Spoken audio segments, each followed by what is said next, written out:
Bien-aimés dans le Seigneur, bonjour. Nous sommes mercredi 23 décembre 2020 et je remercie le Seigneur pour cette possibilité qu'il me donne d'être en partage avec vous de sa parole ce matin. Nous sommes dans le Nouveau Testament, dans l'épître de Paul aux Colossiens, au chapitre 1, le verset 10 que je lis. Pour marcher d'une manière digne du Seigneur, portant des fruits en toutes sortes de bonnes œuvres et croissant par la connaissance de Dieu. Chers frères et sœurs en Christ, la prière que l'apôtre Paul fait ici pour les Colossiens comprend un plan complet pour la vie de celui qui veut être agréable à Christ et réaliser pleinement sa vocation. L'apôtre Paul le résume avec une grande simplicité. Portant des fruits en toutes sortes de bonnes œuvres. Le fruit d'un arbre est l'accomplissement de la loi de vie et de multiplication telle que Dieu l'a voulu. Et l'apôtre Paul emploie cette image pour montrer que cette loi divine a son parallèle dans la vie de chaque chrétien. Cette prière contient également un avertissement qui est solennel.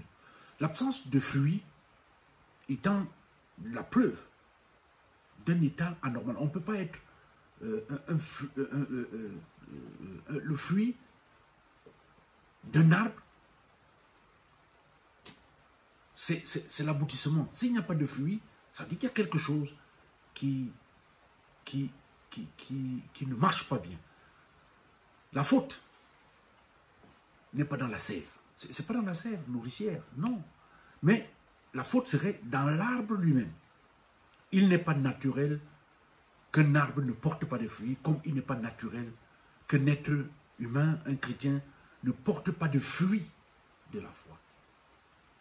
L'apôtre Paul ressort aussi un privilège. Le chrétien est destiné à être rempli de la connaissance de Dieu et premièrement de la volonté de Dieu. Nous qui sommes ces faibles enfants, nous sommes donc appelés à le connaître, à connaître sa volonté suprême pour la réaliser dans notre vie. C'est ça notre protection.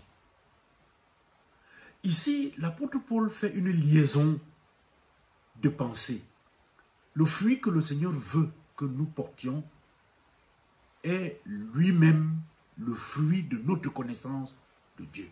Combien de chrétiens ne le comprennent-ils pas? Ils se contentent des activités. D'ailleurs, pas seulement les chrétiens, même nous les pasteurs. On passe souvent du temps à d'autres activités. Nous développons d'autres activités qui n'ont pas de connexion à la réelle connaissance de Dieu.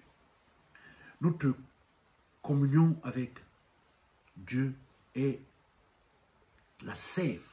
C'est elle qui est la lumière. C'est elle qui est l'air frais nécessaire à la croissance, n'est-ce pas, de notre foi.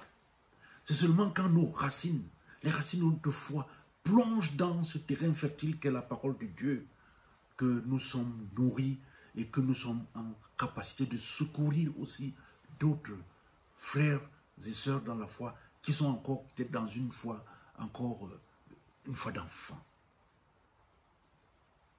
Le thème de notre prière de ce matin est le suivant. Plonge les racines de ta foi dans le terrain fertile qu'est la parole de Dieu. Plonge les racines de ta foi dans le terrain fertile qu'est la parole de Dieu. Amen. Seigneur notre Dieu, merci pour cette journée de vie. Merci pour le partage que tu acceptes que nous fassions de ta parole. Viens plonger chacun de nous dans sa foi, dans ta parole, afin que celle-ci fertile lui donne la matière nécessaire pour sa marche après Jésus-Christ.